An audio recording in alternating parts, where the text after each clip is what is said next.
जय शक्ति, जय श्री राम। देव चैनल में आप लोगों का स्वागत है। मैं आप लोगों के लिए आज एक ऐसी जानकारी लेके आया हूँ जो मृत्यु से जुड़ी हुई है, मृत्यु दोष जिसे हम बोल सकते हैं। जो शक्तियों का जो थोड़ा बहुत इशारा होता है, जो लोगों को इन चीज़ों में परेशानी आई है, डेथ का जो एक बहुत बड़ा रेशो मुझे कई घरों में मिला है, उसके पीछे कोई ना कोई ऊर्जा या शक्ति का स्वरूप रहता है। उसी का आज मैं थोड़ा बहुत कवर करूँगा आप लोगों के साथ। तो जिनके घर में कोई बहुत बड़ी नेगेटिव एनर्जी यदि कोई अटैक करती है, और वो नेगेटिव एनर्जी आपके कोई भी हो सकते हैं, कोई भी हो सकते हैं नेगेटिव एनर्जी के रूप में, कोई भी शक्ति हो सकती है, क्योंकि उसको इतनी परमिशन दी गई है शक्ति को कि वो शायद आपके घर में कई लोगों को ले जा सके। तो इसमें बड़े ध्यान देने वाली बात होती है कि यदि आपके घर में या किसी के भी घर में एक व्यक्ति की यदि डेथ होती है, और उसी के ये जो सीरीज होती है नंबर की, जैसे ऑल्टरनेट नंबर्स होते हैं, जैसे 3, 5, 7, यदि इनमें डेथ हो रही है और रेगुलर हो रही है, तो यानी कि कोई ना कोई ऐसी शक्ति पीछे पड़ी हुई है जो हर एक चक्र जो होता है 3 साल का आत्माओं का, वो फिर वो इस तरह से लेती है शक्ति का, मतलब कि ऊर्जा उसको ज़रूरत पड़ती है, तो कहीं ना कहीं किसी की मृत्यु से वो ऊर्जा लेती है। उसी तरीके से 2, 4, 6 ऐसे में यदि आपके घर में डेथ हो रही है, तो उसमें भी कोई ना कोई रीजंस है, मगर इसमें पकड़ना पड़ता है, ध्यान लगाना पड़ता है कि हमारे घर का रेशो क्या चल रहा है, कैसे क्यों ऐसी घटना हो रही है। किसी किसी के घर में 11 साल का होता है, किसी के घर में 21 साल का होता है, पर होता है। और जो इवन और दोनों चल रहे हैं, तो यानी कि ठीक है, कोई दिक्कत नहीं है उससे आपको, और आपके परिवार में इस तरह की कोई दिक्कत नहीं है। पर जो सीरीज चलती हैं इसमें थोड़ा ध्यान देना पड़ता है। और देखिए, जो पहला जो घर का आदमी जो डेथ होता है, बिना रीजन से डेथ होना, वो अपने कर्मों के हिसाब से भी देखा जाता है। उसका रीजन क्या होता है, जैसे काल सर्प दोष हो गया, नाग सर्प दोष हो गया, जिस तरह से जो होते हैं दोष कुंडली में, आपकी पूजा पाठ, आपकी भक्ति को, वो चरण होते हैं उसके 1, 2, 3, 4, तो वो कटते हैं उस भक्ति के द्वारा जो आपका जीवन आगे बढ़ाते हैं। कुछ लोग तो तुरंत ही पहले चरण में ही, दूसरे चरण में खत्म हो जाते हैं, क्योंकि वो अपना समय ईश्वर को नहीं दे रहे। क्योंकि काल भी आपको पता है कि हमारे जो मृत्यु के देवता हैं काल, वो भी उस चीज को टाल सकते हैं। तो इसलिए शरणागति जरूरी है ईश्वर के, जो हमें आगे का जीने का मौका देते हैं। ये जो दोष होते हैं उनको मिटाने की अपने कर्मों के हिसाब से टाला जा सकता है। उसी तरह से जो मृत्यु के जो दोष लगता है, देखिए इसमें मैं कंबाइन कर रहा हूँ, सॉरी, पर सच्चाई कहीं ना कहीं जुड़ी रहती है एक दूसरे से। और सच्चाई देखिए शक्ति का एक प्रतीक है, जहां शक्ति काम करेगी वहां हम लोग कुंडली में काम नहीं करते हैं। मैं इसलिए कंबाइन कर रहा था क्योंकि जो हमारा जो प्रैक्टिकल देने के रीजंस हैं, हम लोगों ने इस पे काम किया है, इसलिए हम लोग इसमें बात भी करते हैं।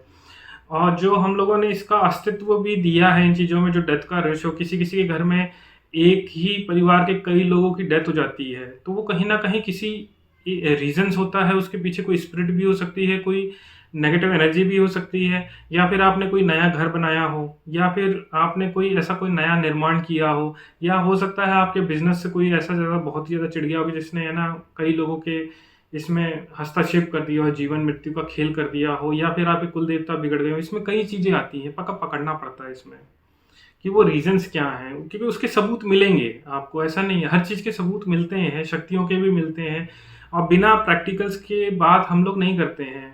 और उसके रीजंस भी होंगे, और चक्र भी होगा, कोई ना कोई ऐसा चक्र होगा जो एक दूसरे से जुड़ रहा होगा, तभी ये सारी चीज़ें होती हैं। जैसे देखिए हमारे इधर एक पंचांग में पाचक होता है। कभी भी देखना, यदि पहला घर का व्यक्ति यदि पाचक में मर रहा है, उसके बाद यदि लगातार 5 डेथ हुई है आपके घर में, तो यानी कि पाचक का मतलब होता है उस समय, वेदों में भी कहीं कहीं इसका जिक्र किया है कि पाचक के समय जो भी इंसान मरता है, उसके 5, मतलब कि घर में ही मृत्यु का दोष लगेगा, और कहीं ना कहीं 5 लोग भी खत्म होते हैं। ये घड़ी और एक समय होता है पाचक के समय का, यदि इसमें कोई डेथ होती है तो ऐसे कई रीजंस हैं जो एक प्रैक्टिकल भी है। वेदों ने, मतलब जो हमारे बड़े बुजुर्ग हैं, उन वो भी हम लोगों को बता के गए हैं कि इस तरह के भी दोष और इस तरह की मृत्यु का भी कारण कई रीजन से होती हैं, जिसके घर में लगातार डेथ बनती है। और रही बात, आप बोलेंगे पैरानॉर्मल एक्टिविटी के थ्रू या फिर एक साइंस के थ्रू, तो इसका भी एक प्रूफ है। जिसके घर में कोई ऐसी एनर्जी रहती है, या फिर हो सकता है, और कई रीजंस हो सकते हैं और उसके प्रूफ्स भी मिलते हैं एज पर जिसके घर में जो भूतिया कह सकते हैं उसके प्रैक्टिकल्स उस गैजेट्स के थ्रू भी मिलते हैं कि हाँ होता है ये सब चीज़ें। तो देखिए सारे चीज़ें कंबाइन एक दूसरे से, चाहे ये कान पकड़ो चाहे ये कान पकड़ो, बात एक ही है, दर्द आपको ही होना है। तो इसमें फायदा क्या है, आप किसी एक मार्ग में चलो ना। आपको हर चीज में एक साइंटिफिक प्रूफ क्यों चाहिए होता है, मृत्यु में भी साइंटिफिक प्रूफ चाहिए, फिर क्या बचा आपको। करती हैं तो ये मृत्यु दोष कहलाती है और उनके घरों में एक से ज्यादा कई लोगों की डेथ हो चुकी होती है या फिर डेथ का सिलसिला चल रहा होता है या फिर उसमें हस्तक्षेप लगाना होता है, तो ईश्वर की शरण बहुत निष्ठा भाव से जाना पड़ता है क्योंकि वही बचा सकते हैं। बाकी कोई नहीं है संसार में जो इन चीज़ों में प्रोटेक्ट कर सके आपको। तो कुछ कारणस होते हैं जो नेगेटिव एनर्जी के भी कुछ ऐसे रीजंस होते हैं जिनके घरों में मतलब लगातार डेथ चली रही होती है, जिनका काफ़ी बड़ा परिवार होता है। कहीं 5 साल में 4 लोगों की डेथ, कहीं 5 साल में 8 लोगों की डेथ, इस तरह की भी कंडीशंस हम लोगों ने फेस किया है कि उनके घर में डेथ का रेशो मतलब कि बंद ही नहीं हो रहा।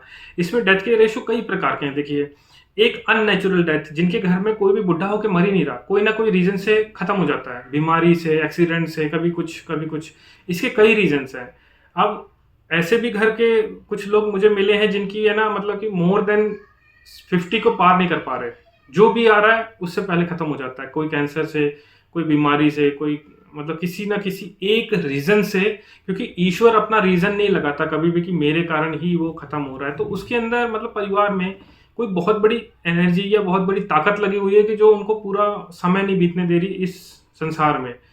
तो ऐसे भी घर मुझे मिले हैं, तो इसको आप क्या बोलेंगे। ठीक है, ऐसे लोगों को एक किस्मत पे छोड़ के आप आगे निकल सकते हैं, पर ऐसा एक भी व्यक्ति नहीं मिल रहा उनके घर में कि जो उस एज के बाहर निकल पा रहा हो, उसको क्या बोलेंगे फिर। उसका कोई रीजन आपको, जैसे मैंने क्लियर किया कि किसी किसी के घर में अननेचुरल डेथ का एक बहुत बड़ा रेशो बना है।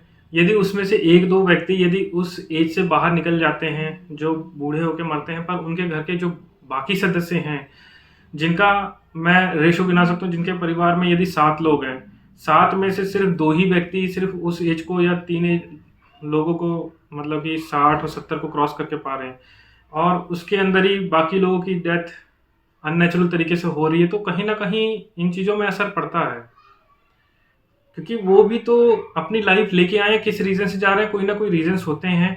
और इन चीज़ों में पहले के लोग जो कहते हैं, बड़े बुजुर्ग होते हैं, इन चीज़ों में ध्यान देते हैं कि किस रीज़न से जाते हैं। देखिए, हम ईश्वर से और सनातन जो है पूरा इन चीज़ों से बहुत ही डीपली जुड़ा हुआ है, शक्तियों से, क्योंकि जो नहीं जुड़ा है उनके लिए तो सब अननेचुरल है कि आप प्राकृतिक घटनाएं हैं या फिर ऐसे जोड़ दिया जाता है, पर उस प्राकृतिक के पीछे भी शक्तियां जुड़ी रहती हैं। जो रिसर्च आज चल रही है बड़ी बड़ी, उसके पीछे भी साइंटिफिक प्रूफ मिले हैं अध्यात्म के। अध्यात्म पहले है, साइंटिफिक प्रूफ बाद में है। तो ऐसे कई चीजें हम लोगों को मिल रही हैं, पर उस पे लोग ध्यान नहीं दिए क्योंकि उन्हें इतना टाइम नहीं है अपने ऐश्वर्य से, अपने भोग विलास से, अपने जो चीज़ बोल सकते हैं कि दारू, बीड़ी, सिगरेट, नशा, पत्ती, जो भी, इन चीज़ों से उनके पास टाइम ही क्या इन चीज़ों में घुसने का कि थोड़ा मेडिटेशन से या फिर इन चीज़ों में भक्ति भाव में घुसा जाए, उनसे कुछ प्राप्त किया जाए, तो इन चीज़ों में नहीं है। तो मृत्यु ऐसा एक दोष है जो लगातार जिसके घर में लग जाती है, उससे प्रोटेक्शन के लिए कई ताकत लगती है फिर, और जिसका ये एक बार चक्र शुरू हो जाता है तो बहुत ही मतलब कम होता है जो तोड़ निकल पाता है।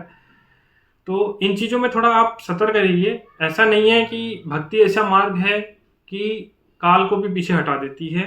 ऐसे कई प्रूफ मैंने खुद अपनी भगवती रानी की कृपा से कई लोगों का घर इस तरह से इन चीज़ों में प्रोटेक्ट किया है, जिनके घर में लगातार डेथ चल रही थी हर 2 साल 3 साल में। उनका जो एक्सीडेंट के थ्रू उनका एक मार्गदर्शन में हस्तक्षेप लगाया, और कुछ लोग ऐसे भी हैं जो इन चीज़ों में प्रोटेक्ट करने के बाद भी हमारे ऊपर और ऐसे कई लोगों के ऊपर उंगलियां उठा दी जाती है कि आपने कहा था मृत्यु नहीं होगी तो उसका एक्सीडेंट क्यों हुआ। अब ये नहीं देख रहे कि जहाँ पे मृत्यु हो रही है उसका सिर्फ एक्सीडेंट हो रहा है, तो इसे क्या बोलेंगे आप। चलिए ठीक है, मैं यदि आपके पास समय ना हो तो इसके आगे आप स्किप कर सकते हैं वीडियो को, क्योंकि यहाँ पे मैंने अपनी बात ख़त्म कर दी है। पर क्या है कि मैं एक रियल स्टोरी बताना चाहूँगा आप लोगों के सामने कि थोड़ा हिडन में रखूँगा। मिश्रा जी थे, मैं बाय कार अपने रीवा से भोपाल आ रहा था और बीच में मुझे दमोह से सागर की तरफ लोग मतलब वो आ रहे थे दमोह से। तो रीवा से जब हम लोग दमोह में उनसे मिले तो उन्हें सागर तक जाना था दमोह से। तो मतलब वो एक पुलिस ड्रेस में थे, तो मम्मी थी मेरे साथ, तो मम्मी ने मतलब कि मेरे बोला कि मुझे बोला कि बेटा उसको लिफ्ट दे देते हैं। तो वो पुलिस ड्रेस में था, वैसे ही मैं पुलिस वालों से थोड़ा गैप बना के रखता हूँ तो मैंने कहा चलो ठीक है मदद कर देते हैं। तो मैंने जस्ट गाड़ी रोकी और उसको लिफ्ट दी और लिफ्ट से चले। तो सडन मेरे मुंह से अपने आप ही बात निकल गई कि आपकी मदर के द्वारा दी गई है क्या जॉब। वो एकदम शॉक्ड हो गए कि ये सब कैसे, मतलब कि इनको कैसे पता है। तो मम्मी ने बोला कि इनको मतलब किसी का मतलब अच्छा करना होता है अपने आप ही मुंह से निकल जाता है, पर इसमें माइंड करने वाली बात नहीं है। तो कहता है कि ये इतना सटीक पॉइंट कैसे बता सकते हैं कि मेरी मदर के द्वारा। कहते हैं हाँ ये बात सच है कि मेरी मदर की सबसे लास्ट ख्वाहिश थी कि मेरे को ये मतलब कि कहीं सरकारी जॉब मिल जाए, और पुलिस की उस टाइम तैयारी कर रहा था और उसी टाइम मेरी मदर की डेथ भी हो गई। तो मैंने उनसे बोला कि यदि यदि आपकी मदर से मैं मतलब कि मैं बोलूँ कि आपके पास ही हैं तो आपको कैसा लगेगा।